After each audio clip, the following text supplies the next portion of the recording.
Good afternoon. I'm Matthew Tubasine, and I am running for president, Matt, M-A-T, 2024.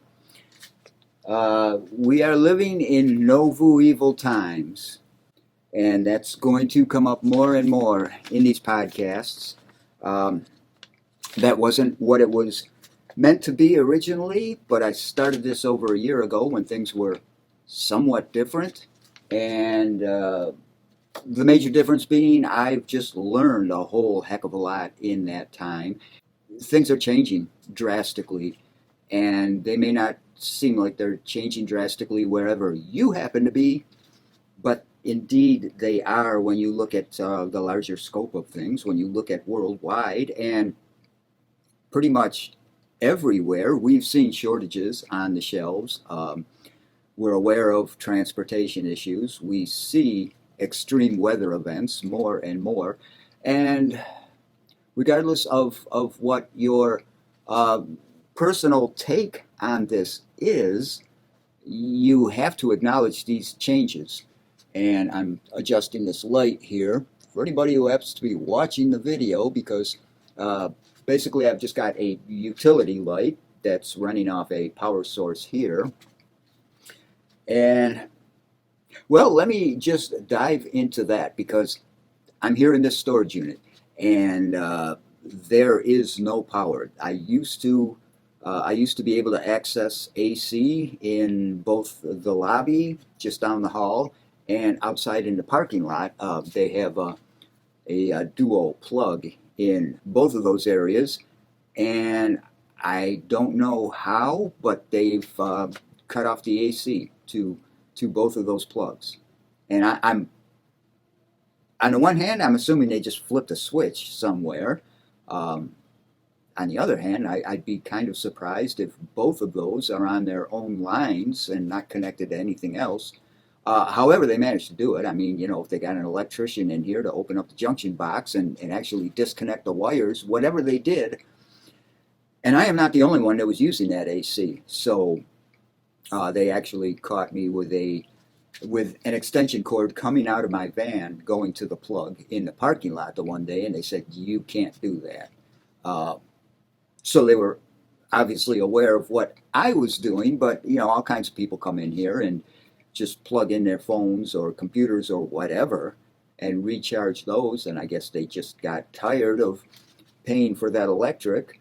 Uh, the funny thing about it is they've got three ceiling fans in the parking lot that are running 24 hours a day, and they're down to two. I'm assuming one just fritzed on them, that they didn't actually cut it off, although they may have, I don't know. But the thing is, they've got these ceiling fans running all the time, and they don't even, for one thing, they're running full tilt. I mean, these things are really kicking out some air out there. Um, which they really don't need even during open hours when people are coming and going anyways. But when the place is closed and those fans are just going all night long, geez, talk about a waste of electricity. But that's what we're like as a society, and I don't want to denigrate us as a society, saying, oh,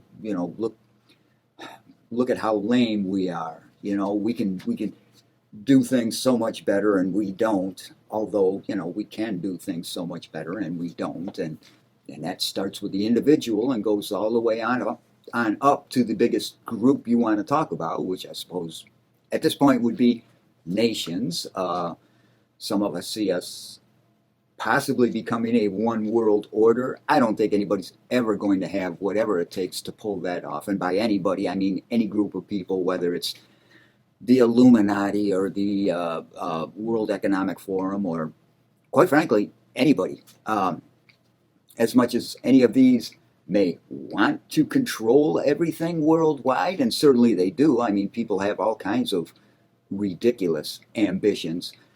It's just not going to come together. These people, and by people I don't, for example, mean the Illuminati, were quite uncertain if they even exist, whom they even are. But in terms of the World Economic Forum, I've heard and read what they have to say about things, and these people are just not all that much brighter than outside of the very narrow scope of what they're incredibly good at, which is making and hoarding vast resources while the rest of us suffer. If they think that's making the world a better place, I have news for them. It isn't. And they call themselves the elite and then question, why does so much of the world disdain the elite? Well, because you basically steal resources because of the systems that you, in fact, have created. So you steal and hoard resources while the rest of us suffer. That's why we disdain the elite. But these podcasts were never meant to be largely about politics, the way the world's changing, whether in reality or how some people envision it. So we've got both of those things to contend with, but in terms of how it's changing in reality, uh, more and more people are prepping all the time, and it's no longer just like a tinfoil hat thing. It's certainly always going to be like that to certain people, because you even say the word prepping, and the first thing that pops into some people's minds, anyways, is conspiracy theories, the sky is falling, militias, the fringe groups that actually do exist in this community. But you've got people, for example, who homestead and have been doing that forever, and there's nothing tinfoil hat about it. It's just a lifestyle. They don't want to work a factory job. They don't want to rely on the government or anybody outside of their community for anything. They largely grow their own food and uh, harvest their own water, and do everything they need to do to, at least on that level, take care of their lives. And certainly, and this is where I started with all this, certainly the power thing tends to be complicated, and then to a very great extent we have to rely on society, industry, the economy, all that stuff. um, and largely that's just in terms of, unless you're doing everything yourself, like making your own wind turbine, figuring out how to make some kind of a battery to store the power, running all your own wire, and right off the bat, you're starting to talk about at least some components that you're going to have to go into town to buy. But I don't want to mix up these two things, the different styles of prepping, what's involved, all of that stuff, and what I'm dealing with here. Uh, but I started doing a prepping thing just for hurricane season back when, and then COVID came along, and people were getting stupid and fighting in the aisles over toilet paper. And I was looking around the shop that I was in then, and I thought, you know what? If I had to stay in this shop for a month, I've actually got enough stuff here, I could do it. So that was a good feeling. And yeah, we're basically talking just like toilet paper, toothpaste, toothbrushes. I did have the propane and a setup so I could actually cook. I had food, I had water. Um, the electric, well, if I had to live in the dark, that would have sucked, but it is what it is. So um, right now I'm at a point where, and in that shop, I always had access to AC. I had plugs in the shop, in the larger shop. The rest of the building, there's AC all over the place, and running water, a bathroom. And so that was a different setup. Here in this storage unit, I've got to figure out the power completely from the ground up because I can't access any AC. So I've got this little power unit that I use to charge the phone and for the light. And if and when the fan kicks on while I'm doing this, I'm going to have to shut the light off because we just don't need that noise. But so, quite frankly, I'm getting more and more into prepping as I go along, and it's not because the sky is falling. I'm worried about the collapse of society, although I'm pretty certain that's going to happen sooner or later. The thing is, just bare bones, how I'm living right now, more and more, I have to become a prepper just to get through the day. And sure, in terms of a lot of the stuff I have, and including this power unit, the battery packs for all my cordless tools, it's all Ryobi 18-volt stuff. Um, a couple other things, actually. Well, the phone, the computer, what have you. When I go to the library to get on the computer, I can just charge everything up there. Um, but, that becomes a whole thing in and of itself. I have to carry everything with me into the library, charge it up, bring it back, separate it into all its various little homes where all these things live, the Ryobi batteries, this battery pack. Um, and the point of that is growing up in a middle class house here in the States and how I've just lived the whole of my life here in the States, there's always been power. I plug a lamp in, that lamp stays there, it's plugged in, that's how I use it all the time. That's shifted considerably. I'm constantly finding ways to get juice to make sure everything I own is powered up. And I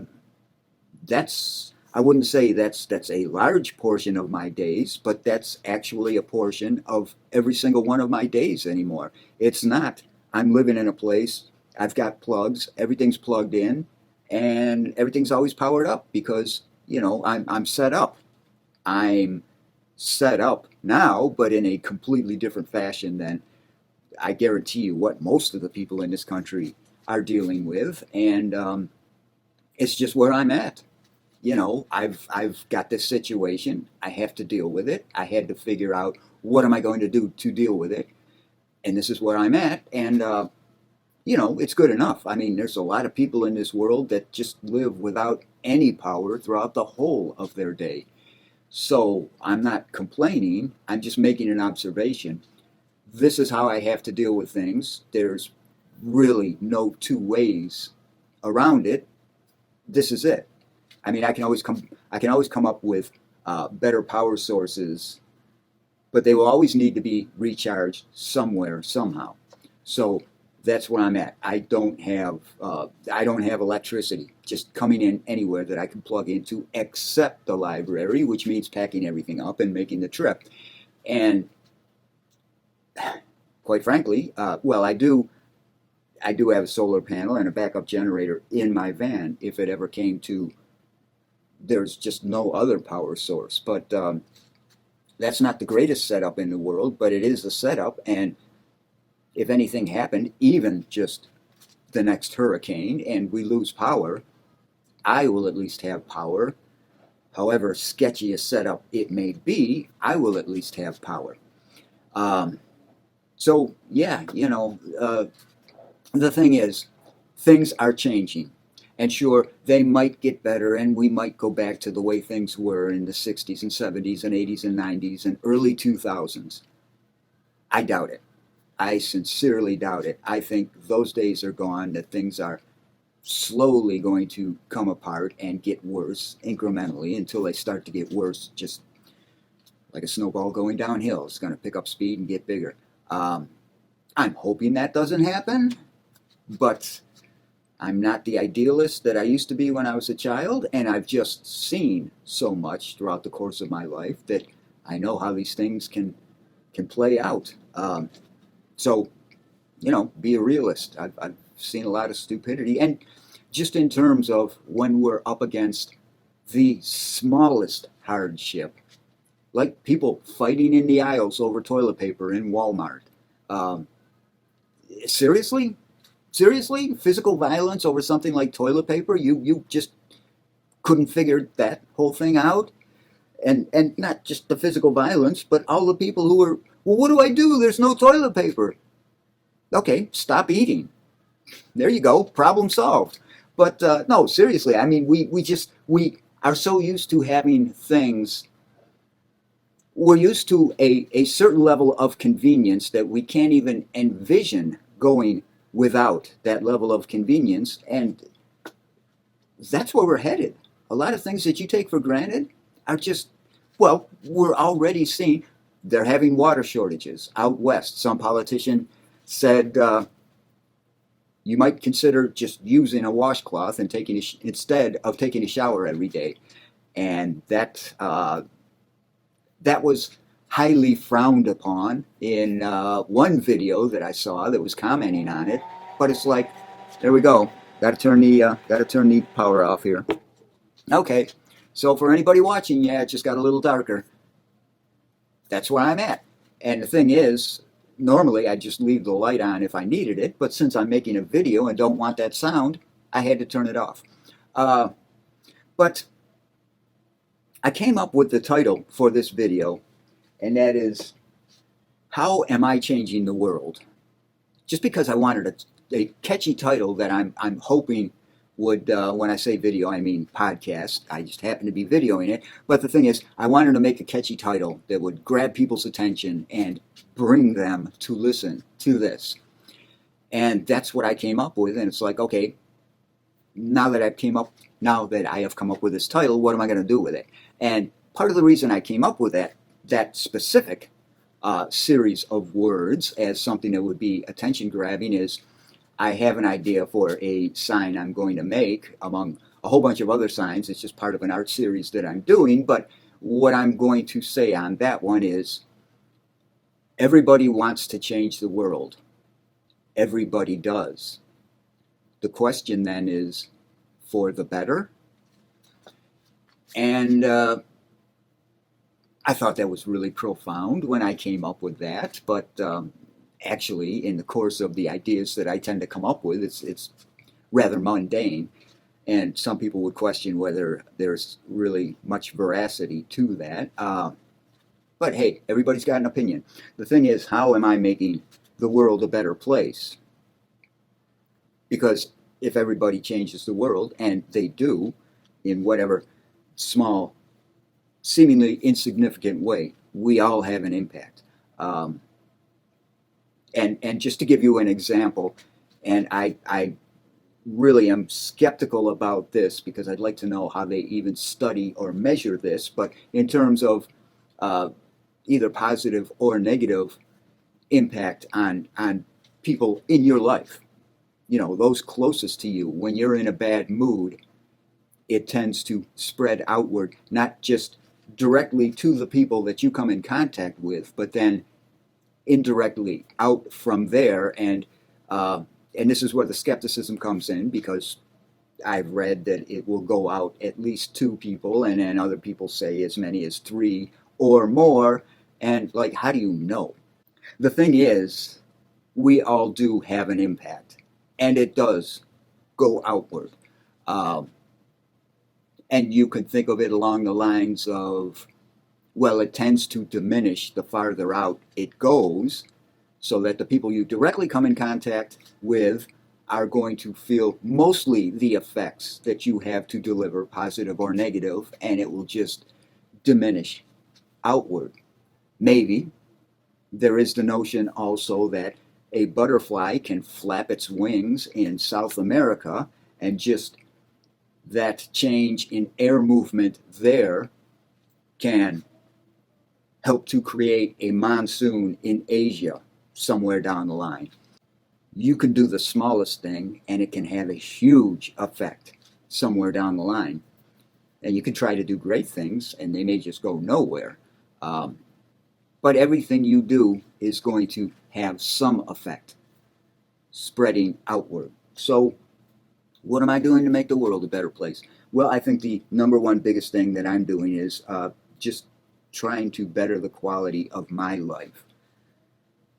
Because if I'm not doing that, I don't have the physical or psychological energy to be there for somebody else when they need something. And, just to be able to share what I went through, how I got through that all, and what I learned, what I'm able to share now to others who might be going through a similar struggle or perhaps the exact same thing. Who knows? Maybe there's somebody being life flighted from Key West right now to Miami because they got hit by a car. There's always that possibility. Um, but the thing is, I'm endeavoring to better myself in any way that seems relevant to me, and part of that part of that is building the mental fortitude and developing the habits and processes that allow me to do more of the kind of things that I want to do in life, as opposed to just struggling through my days under the social indoctrination that says you're supposed to be doing this, and that whole supposed to be doing this thing adds very little value to most of the world, but makes some incredibly rich people just incredibly richer. And to my way of thinking, they already got theirs. They're already hoarding those resources and making our lives harder. I don't want to be a part of that. So one thing that I'm doing more and more, and that's just getting started. That having ambition is fine, but that in and of itself, that's a means to an end. That's not the end in itself. And the end is actually doing things. So being ambitious is one thing. Doing something with it is something else altogether. And that's what I'm working on. And I am getting better at that in fits and spurts. One of the things I'm doing though, and I'm going to concentrate on doing it like religiously every day. I call them 2-minute wonders, but it's just a list of things that I want to do. There's a whole bunch of them actually. I'm just going to put them in the description. But at the top of the hour, more or less, every hour, just take 2 minutes and do one of these things on the list. And that way I get used to doing these things all the time. And quite frankly, I can't rigidly schedule days. It just doesn't work for me. So I'm better off just having an idea of like those most important things that I want to accomplish and just going through those as time allows and as I feel, well, this is what I want to do over the course of the next however long. Or, you know what? I'm feeling pretty good. I should push myself. I don't want to do this thing, but I'm going to do this thing. Uh, I've got a whole number of tools that I have in my toolbox. Some of them are extremely heavy and hard to pick up, but I'm getting better at that all the time too. But just a list of 2-minute wonders that 2 minutes at the top of every hour, just pick one of these things. There's a whole list of them. Just pick one of them and do that. For example, Morse code. I want to learn Morse code. It's not that hard. It's basically just time consuming, and it's not that intimidating. I mean, it's basically just listening, and you're either getting it in the moment. I mean, there's certain letters like E. E is a dit. So it's dit. You know, every time you hear a dit, that's an E. That's the easiest one to remember. And the reason they do that is because E is the most common letter in the English language. But that's basically how they've structured Morse code. But yes, I am making the world a better place. I think most people tend to feel that, yeah, I'm not affecting the greater world that much, and it's not important. I think it is important to consider how do your actions affect others, and not just your loved ones or your acquaintances, but you know, strangers, the people in life who are doing the kind of stupid things that piss you off. We've all made mistakes ourselves, so do you take that into account? Maybe they're just having a bad day, they're not paying attention. All the things that have happened to me, should I be getting mad at them? Which they're not even going to know I'm mad at them. They're already 4 car lengths ahead of me now. My being mad is only hurting me. Is that making the world a better place? It's involved. It's involved. How we behave towards others, how we behave towards ourselves. that dictates what are we doing in the world and are we making it a better place. And I don't dwell on that constantly, but it comes up often enough that I'm changing my behavior so I'm more comfortable that, yeah, I am making the world a better place. It's important. So there you go. I wanted to make a video that was at least, or a podcast that was at least 23 minutes long. I've got 3 of those left to the end of the month, which is all free time. And then they re-up at the beginning of next month. So there we are. I thank you for watching or listening. And if you didn't, well then, what's wrong with you, man? All right. Talk to you soon.